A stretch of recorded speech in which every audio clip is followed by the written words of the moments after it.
नमस्कार, आप देख रहे हैं द न्यूज और मैं हूं प्रतिमा पांडे। चलिए शुरुआत करते हैं खबरों का सिलसिला। ज्योतिष पीठ के शंकराचार्य को यौन शोषण के आरोप में धार्मिक व्यक्ति को एक न्यायपीठ तक आना पड़ रहा है। ये कैसी गंदी यात्रा है? क्या होना चाहिए इसमें?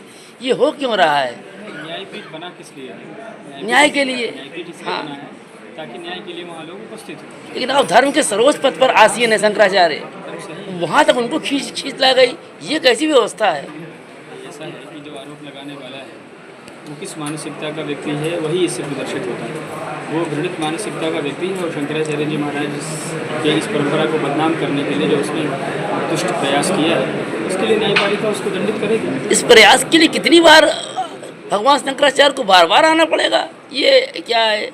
कुछ लगता नहीं कि जानबूझकर ऐसा हो रहा है? इसमें लगना क्या है, तो स्पष्ट है जी। उनको बदनाम करने के लिए, उनको परेशान करने के लिए, उनकी मान की हानि करने के लिए। असल में क्या है कि गौरक्षा की बात जिस तरह से वो कर रहे हैं, तो उनकी गौरक्षा की मुहिम को नष्ट करने के लिए ये प्रयास किया जा रहा है ताकि उनकी बदनामी की जा सके समाज में। लेकिन समाज के लोग पूज्य शंकराचार्य जी महाराज के जो लोक कल्याणकारी कार्य हैं और जो उनका योगदान है उसको समझते हैं। अच्छा, सरकार भी पीछे से बैरिकेडिंग लगा रही है, बड़ी बढ़िया तार वार लगा रही है, खूब बढ़िया, कि डाक ना पाए आप हर बार डाक जाते हैं।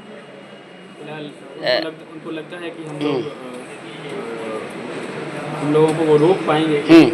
सवाल ये है ना कि हम अपनी बात यदि करते तो हम तो स्वार्थी हो जाते, लेकिन हम गाय की बात कर रहे हैं। जी। जब हम गाय की बात कर रहे हैं तो गाय की बात करने के लिए तो जो आएगा उसी को आगे गौ माता बढ़ा देगी। तो हम लोग गाय की बात करने के लिए चले और दृढ़ता से गाय की बात कहते रहेंगे। एक न्यायिक प्रक्रिया से एक धार्मिक व्यक्ति का कैसे विश्लेषण हो सकता है? ऐसा है ना कि न्यायिक प्रक्रिया यदि है तो उसको पालना में कोई खराबी नहीं है। देखिए, कोई भी व्यक्ति हो, चाहे धार्मिक हो चाहे अधार्मिक हो, कोई न्याय की प्रणाली इस देश में यदि बनी है तो उसका सम्मान करना सबका दायित्व है। तो हम लोग तो उसका सम्मान करने से कोई खराबी थोड़ी है। तो ये धर्म की हानि हो रही है बार बार।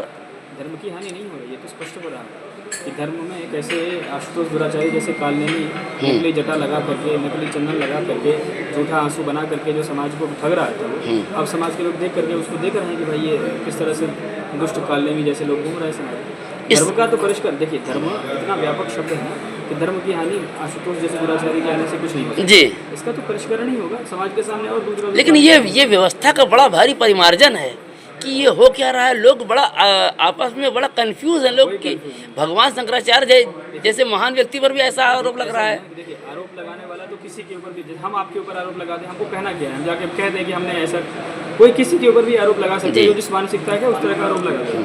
लेकिन आरोप लग जाने मात्र से कोई बदनाम नहीं होता है। आरोप लगाने से आप बदनाम करने की कोशिश कर सकते। देखिए, शंकराचार्य जी महाराज यदि गलत होते तो निश्चित रूप से समाज के लिए बहुत बदनामी का सवाल है। जी। लेकिन पूज्य शंकराचार्य जी महाराज पारस पत्थर की तरह है, शंकराचार्य जी महाराज स्फटिक की तरह है। वो पूरी तरह से कलंक रहित है, निष्कलुष है। इसलिए उनके ऊपर जो आरोप लगाया कि समाज स्वयं देख रहा है। आप देखिए, हम आपको एक उदाहरण बता दें। जी, बताएं। कि एक वीडियो डाला इसने आशुतोष दुराचार्य ने किसी प्रतिष्ठित प्लेटफॉर्म पर, उसमें जनता का कमेंट हम देख रहे हैं। 11,000 कमेंट में से 10,990 से अधिक कमेंट शंकराचार्य जी के समर्थन में थे और सब आशुतोष दुराचार्य को पहुँचते हुए कह रहे थे कि तूने गलत किया, तुझको ऐसा नहीं करना। तो समाज तो सब जानता है, बहुत अच्छे से जानता है कि शंकराचार्य जी को फंसाने के लिए कोशिश की जा रही है ताकि वो गौरक्षा की बात न कर सके। तो अब ये न्यायिक प्रक्रिया से जो हमको जांच में जो चीज़ें साफ होंगी, उस पर भगवान शंकराचार्य पर लगे हुए आरोपों से मुक्त होने के लिए हमारी अगली क्या है तैयारी? उसके लिए हमारे लीगल टीम के लोग प्रयास कर रहे हैं। तो न्यायपालिका के सामने सारे साक्ष्य और सर जो भी चीज़ें पद्धति है उस पद्धति के अनुसार करते हुए सब रखते हैं। जो उनके अनुयायी हैं, भक्त हैं, या उनको जानने वाले हैं, चाहने वाले हैं, मानने वाले हैं, उनके लिए क्या संदेश है? उनका विश्वास डगमगाए ना और उनके भगवान उसी तरह से तटस्थ खड़े मिले। हमारे यहाँ ये परंपरा है कि पानी जी। को छान के गुरु को जान के। जी। हमारे यहाँ हम लोग पहले तो किसी को दीक्षा देते भी नहीं। जी। जब वो वर्षों तक उसको देखते हैं तब दीक्षा देते हैं। उसी तरह हमारे यहाँ जो राजा है जी। वो हमारे गुरु जी की भी परीक्षा लेकर के ही उनसे दीक्षा लेता है। अच्छा। जब वो परीक्षित अपने मन से निश्चय कर लेता है कि यही सच्चे गुरु है, जी। सच्चे आचार्य, तब उनके चरणों में आता है। तो हमारे किसी भी शिष्य, किसी भी सनातनी के मन में किसी भी तरह का कोई डगमगाहट उनके हृदय में नहीं है। उनको पता है कि हमारे महाराज जी को फंसाने के लिए झूठा ये मनगढ़ंत आरोप लगाया है। हमारा अंतिम प्रश्न आपसे, हमारी अगली तैयारी क्या रहेगी इसके बाद?